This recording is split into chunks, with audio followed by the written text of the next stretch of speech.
You've manifested yourself into a human I can depend on to bring me happy.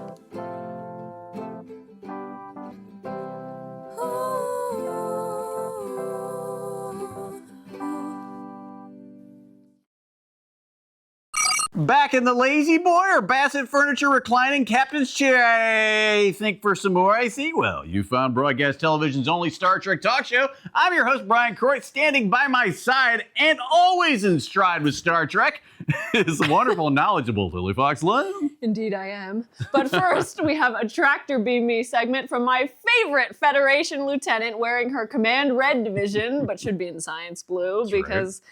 Specifically, she's specific. Okay, computer, is the shuttlecraft Europa Valley in communications ring? Confirmed. Lili, excuse me, but remember the Federation communique on your pad from yesterday? For the first time in a decade, the main computer core on this ship, the Orus, which includes the computer interaction with an offline maintenance sweep situation, similar to the Barry sweep, remember in Star Trek, The Next Generation, where Picard was standing on those 10 forward column pillars, almost like losing his life on the Enterprise D. Well, we're in that situation now, so you'll have to go back to your quarters and use the LCARS display to see if the external sensors on the comms will pick up Joanna's signal during this time so we can do the segment. All right, let's go classic. Let's do it. Yeah, it doesn't make sense for us to do the rest of the show in your quarters if I have to use my LCARS display to, relay this to the viewer during the show. I'm formally inviting you to a rare occasion of visiting my quarters for the rest of this week's episode. Yes, Jean-Luc. Much like the rarity that Picard would invite someone over to his quarters and wear a small robe. Because we're always in your quarters, let's go. Well, last week it was, a few weeks ago, you did the Shatnerisms with Kirk. Now you're doing Picard. Wow, she's a really good impressionist for Star Trek captains. But we will see, right? Let's check it out. All right. I probably shouldn't be telling you this, but I made this holodeck character, and I think I'm falling in love with it. Holo novel. Yeah, it's really serious because I know you're not supposed to do that, but I remember Geordi fell in love with his, and it was totally fine, right? Eventually. Well, Barkley was a little over the top. Right. I think it would be fun. It would be fun, what but would you recommend? Are you actually having a holo addiction? Yeah, there is an actual Star Trek thing where there's holo addiction. So maybe I should go down to sickbay and see if they can do something for that. Yeah, maybe just a light sedative. Yeah, kind of calm you down from these urges of wanting to be in a holo novel and be a part of a character in a love story. That's a little really difficult. Awesome. And the character's actually it's in the 50s, so it's black and white. Oh, it's even cooler. But I'm not black and white, so it's kind of like, But Tom Paris was in black and white with Harry Kim and Voyager, so that's it is right. possible. So it's possible. That's what I'm saying. Yeah. A captain's log returns in a moment.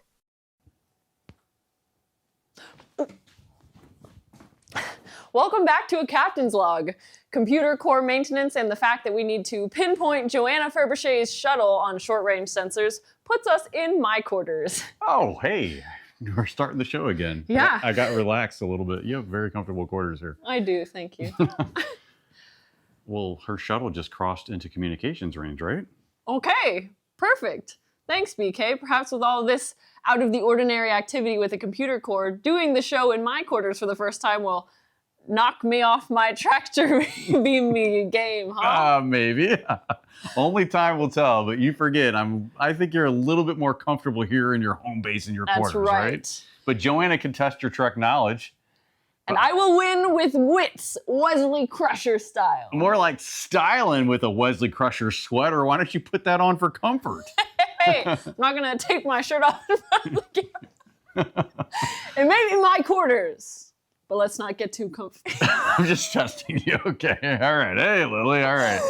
Yes, right. I would like to ask if the computer core could possibly turn on to open that channel to Joanna, but could you press the button on your console over there? Sure. And then we'll get it going here with the Tractor Beam Me segment. Fans, thanks for putting up with this little computer core technical difficulty. All right. Wow, this is a surprise. You're not in your quarters ambassador. The only Federation ambassador that never seems to be present on the bridge has gone even farther. Where are you two galloping around the cosmos together? Well, creatively, we're always in lockstep. By the way, to finish your line, galloping around the cosmos is a game for the young, Doctor. That's from Star Trek II, The Wrath of Khan. Galloping around the cosmos is a game for the young, Doctor. And to answer your question, Joanna, It may look a bit untidy, but the ambassador and I are here in my sanctuary. And let me open a channel to begin, that you will address me as commander and BK as ambassador first. I'm pulling rank on you, Joanna, until you stump me on tractor beam me. Wow. Well, ambassador, then commander. I'm a lowly lieutenant and will oblige. I don't know, not necessary, but Lily's the ranking officer here. That's so right. Joanna, tractor beam us. And maybe try to stump her this time so she doesn't have to pull rank on you going forward. Yeah, but that's a conversation to be had later. All right, tractor Okay. beam me, Joanna. What do you have as our command division science-style Trek question and dissertation of a disillusioned damsel in distress this week on your lonely shuttlecraft? Wow. Oh my goodness. Lily, are you drinking synthahol on the job in that new Starfleet uniform? Or is that a vintage wine to ease your nerves? Never mind. I am so excited to be here with you both and with our Trekkies today. Be diligent and responsive to my insults, and you may just find that you can get off that single-woman shuttlecraft of yours, and you'll fit right in on a Federation starship assignment. Think about it, Lieutenant. Your assignment is... All right, let's tractor beam me. Your insults remind me of the Elan of Troyes Season 3 original series episode over and over again.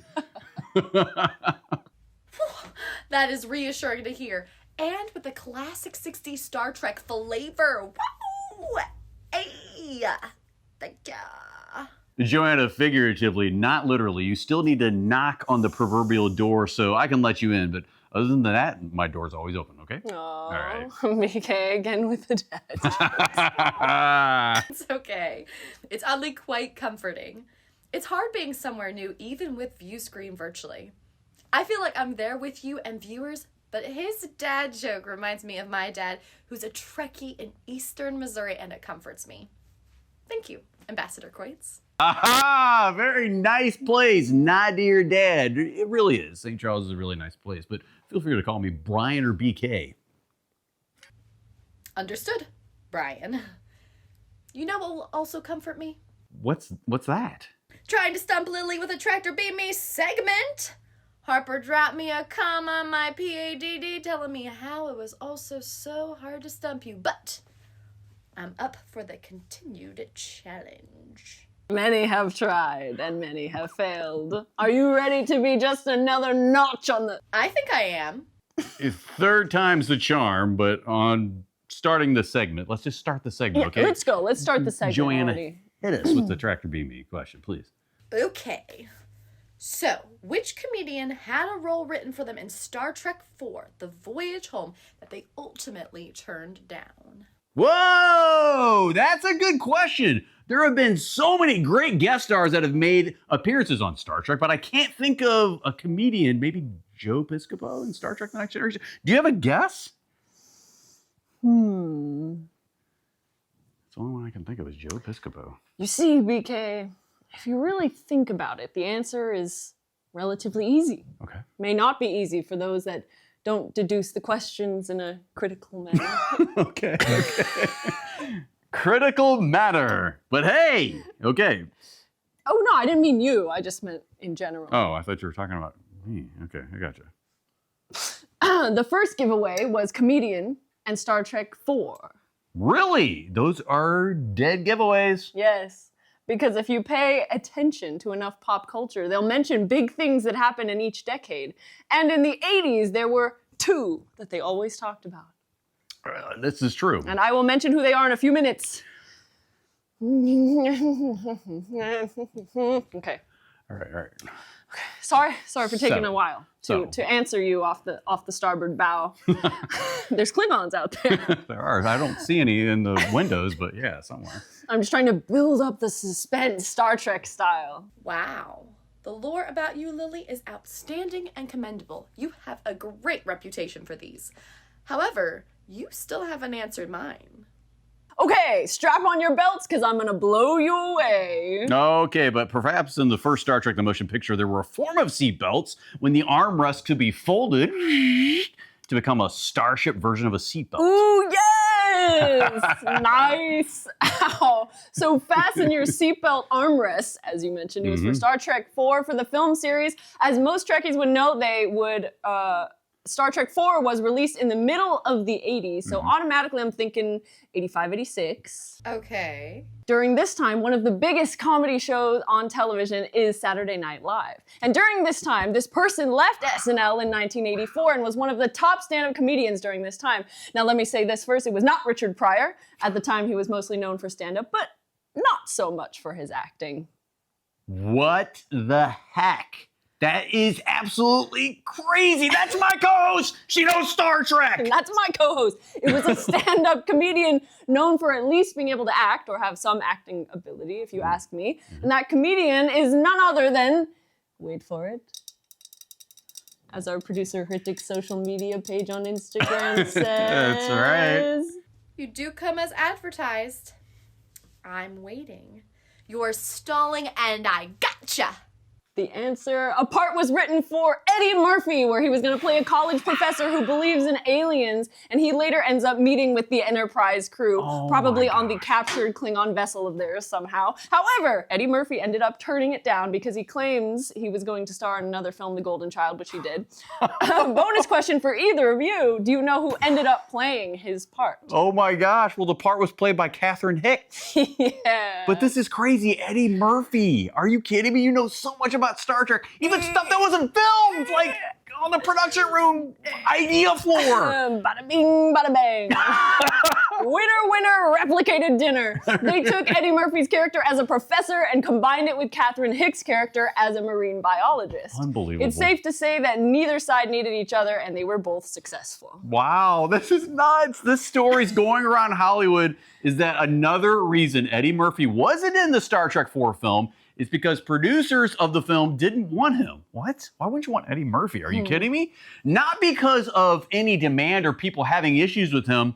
It's because at the time, Eddie Murphy had such a big star aura, and the producers were afraid that might kind of take away from the film, unfortunately. But oh my goodness, could you imagine Eddie Murphy in a Star Trek film? I know, right? What? I couldn't imagine anyone bigger at the time. No, not in the would've been mid-'80s. Are you awesome. kidding me? Axel Foley, so awesome. Now, there are at least two that you'll find out later tonight as BK, well. this mystery from the transporter now is giving me anxiety. I need to know who you're talking about. You're too good and funny, and I'm impressed at your Trekkiness. As usual, Tell me you right now. killed it, Lily. You're hard to stump.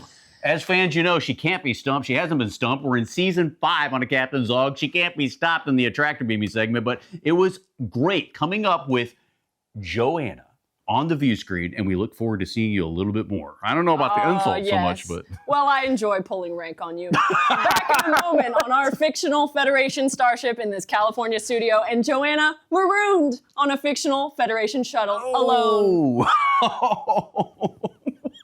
For Brochet out. A captain's log returns in a moment.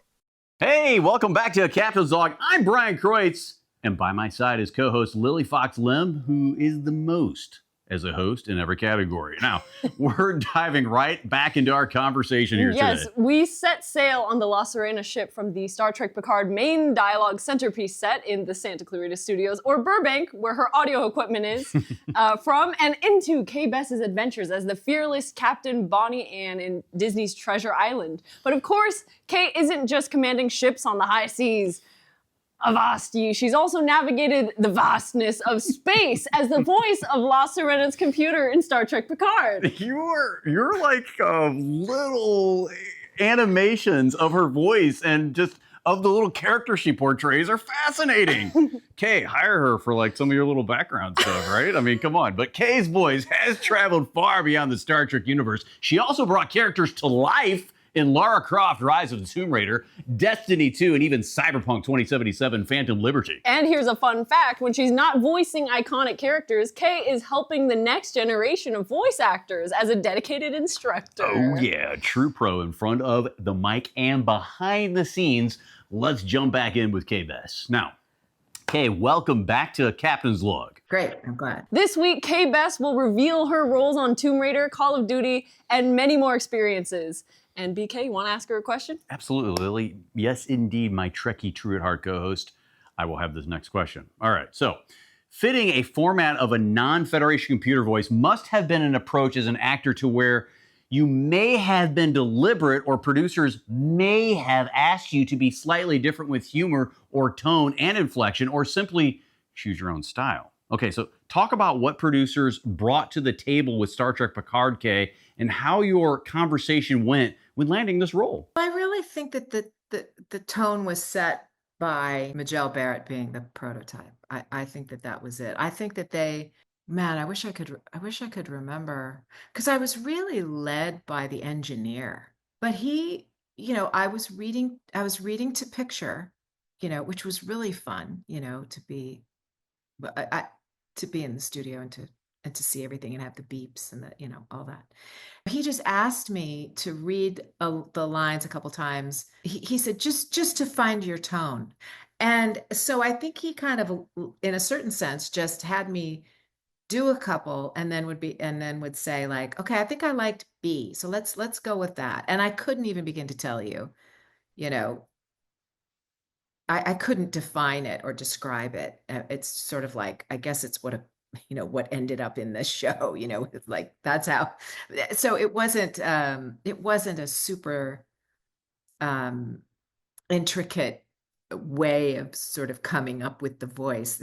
I think that is a piece of why I was cast, is that I find that kind of voice very easily, and so I just kind of drop into it. And they go, yeah, that's it. That's good. All right, let's roll, So, and then it was about timing, then it was just about timing. And that's just voiceover 101,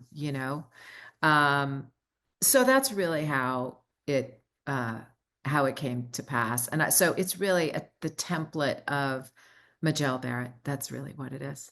And again, no, I wasn't attempting to imitate her.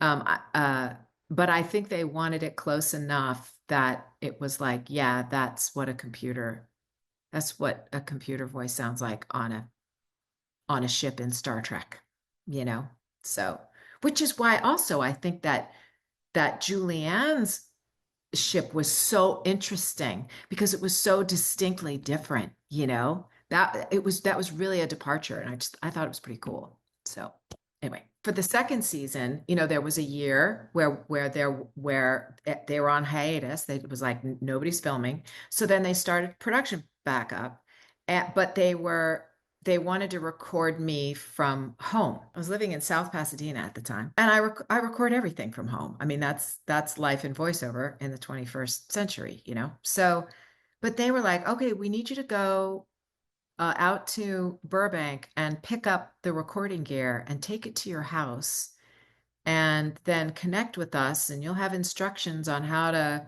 set up the studio in your living room or wherever there's a quiet space, and I'm like, really? So anyway, I do this thing. I pick up all this gear. I set it up in my living room.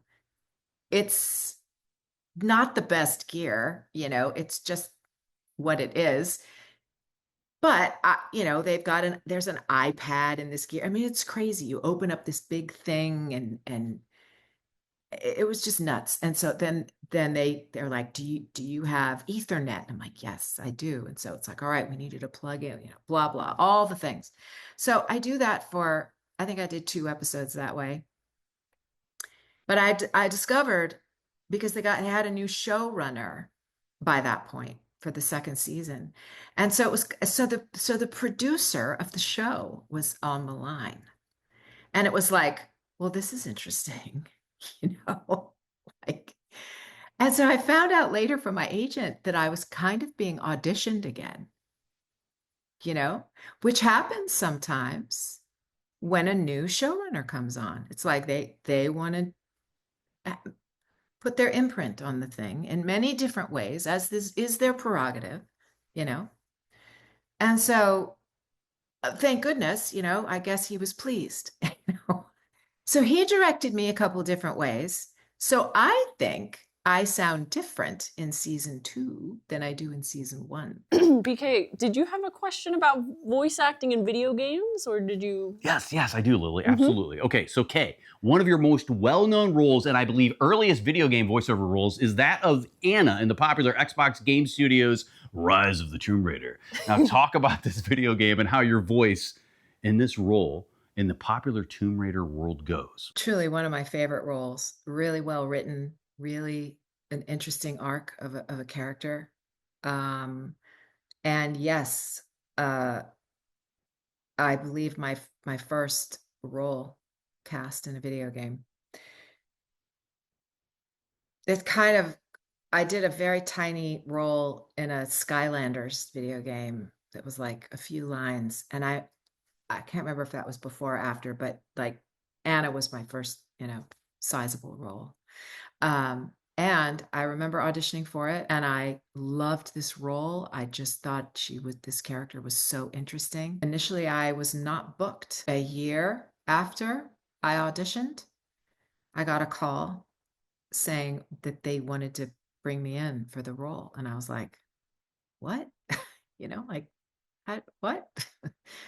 And so I went in to the studio and kind of got the lowdown about it. And I'm like, when does this game come out? And they're like, in 2 weeks. It's like, which is crazy. Like the game was done, And I was replacing a voice, and the woman who was a British actress who did all the performance capture, all the motion capture, and really, played the role, but she was a Brit, and so was Camilla Luddington, and they wanted some distinction, between the two. Okay, you've done a multitude of voices in Call of Duty, Infinite Warfare, plus many of the other video games. Talk about this enormous part of your career voicing video games, your approach, and perhaps some other things viewers of our TV show may not know about this line of work in the industry. I've done a lot of what I would call utility work. The stuff that I did on Call of Duty and Mass Effect. Those were sessions where I did a lot of different characters and a lot of characters that you might run into in passing through the playing of the game, and that to me is truly the bread and butter work of video games. All right, rapid fire segment. You ready? Here we go. Let's go. Okay. All right, Kay. Our producer, Scott Chipselstad, invented this segment. We first asked Nana visitor rapid fire questions on items she may never have answered before in an interview, but we're going to rapid fire you with 2 favorite series besides the series that you're a part of in Star Trek Picard. So here we go. Okay, let's start with my second favorite Star Trek series, like yours, and that is Star Trek The Next Generation. Oh, I love it. Your favorite. Yes. Rapid fire, what are 2 or 3 of your favorite episodes, and quickly why? Well, I have to say The Inner Light is probably my favorite. And then I love Measure of a Man from season 2. I love the last 2 episodes of the entire season. I love the ending where Picard joins, the poker game and is dealing, and he says, sky's the limit, like it's just perfect. It was so perfectly written, and you could see the love on everybody's face, as the camera went around that poker table. So yeah, I mean, there are so many more in there, but I would say if I had to choose, those 3. Oh, All Good Things is such a good episode. I agree with that finale, with those magnificent 7 cast members all around that poker table with Picard. Oh, it's so endearing. I love it. All right, Kate, quick, your favorite Star Trek series, Star Trek Voyager. Name your favorite episodes quickly and why. I have a million of them, and this doesn't even cover like the half of them. I love that series so much. So the ones that I think of off the top of my head, Deadlock, I think it's in season 2. It's where there are two Voyagers and the proton bursts, and it's such a crazy episode. There's a scene in there that I love so much, and it's the scene where Tuvok is sort of giving here's the status, of the ship, and it's falling apart and everything's failing. And then he says, I regret to inform you that Ensign Wildman's baby did not survive. Janeway's response is Emmy worthy, and it is nothing she says. she just has this look on her face, like trying to put together the madness of all of it, and the fact that this baby that everyone has, like kind of made their own before she's even born, is now gone, and she has to save her ship. It's like there's so much coming at her. The next time you watch that episode, watch for that moment, because she's so good. I just love it so much. So that, I would say, Deadlock. So then Distant Origin, love that one. Worst Case Scenario, really fun because Seska's back. Hope and Fear. Timeless, kind of shreds me. And Counterpoint. Those are like the ones where I'm like, I see them and I go, yeah, I'm going to watch that one. I'm going to watch that. They're all just so good. So, and I swear there are so many more. What a fantastic episode with the talented Kay Bess. A huge thank you to Kay for sharing her journey with us today. Lily and I are so grateful that you were here on the show with us. From commanding the high seas as Captain Bonnie Annie to navigating the stars as La Sirena's computer, your stories have been a true inspiration. They really have, BK. Kay's career is a masterclass in versatility, and it's clear why she's one of the most sought-after voices in the industry. Oh, absolutely. But before we wrap up, Lily, I think it's time for a little fun. We learned so much about voice acting today. Can we put your skills to the test and do another? All right. Okay, let's do another Captain's Log. You think you can do this? All right. I don't know. I did it last time. Maybe you want me to do it? Yeah, you want to put me on the spot? Okay. That's right. Fine. Okay. It is a Captain's Log, so let's do another Captain's Log. Let's see who can match up to a pro like Kay. All right. All right. Here we go. Let's see who can do the best impression of a famous Star Trek character. Ready? Ooh, that's tough. Okay, I got it. All right. All right, I got it. Here we go. Here's my impression of Lieutenant Commander Data, because it starts with the head jerks, okay? Because he's an android. So the android has to be fascinating, but not fascinating because it sounds too much like Spock. So I would say you have to say something like inquiry, rapid eye movement, So that's my Data. Wow. Not bad. Amazing. Okay, but I bet she is the master, like a Dana Carvey at these impressions. So let's see what you got, Lily. The stage is yours. All right. This is my impression of the Warp Core. Not a character. It's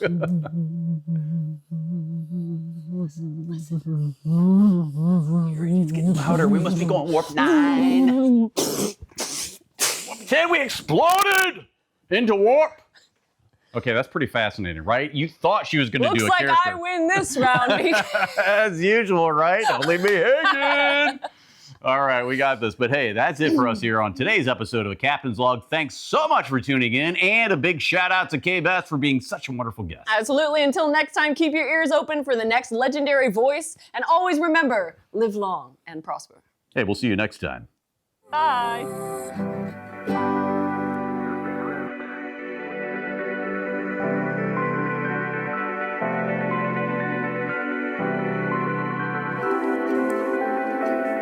Thank you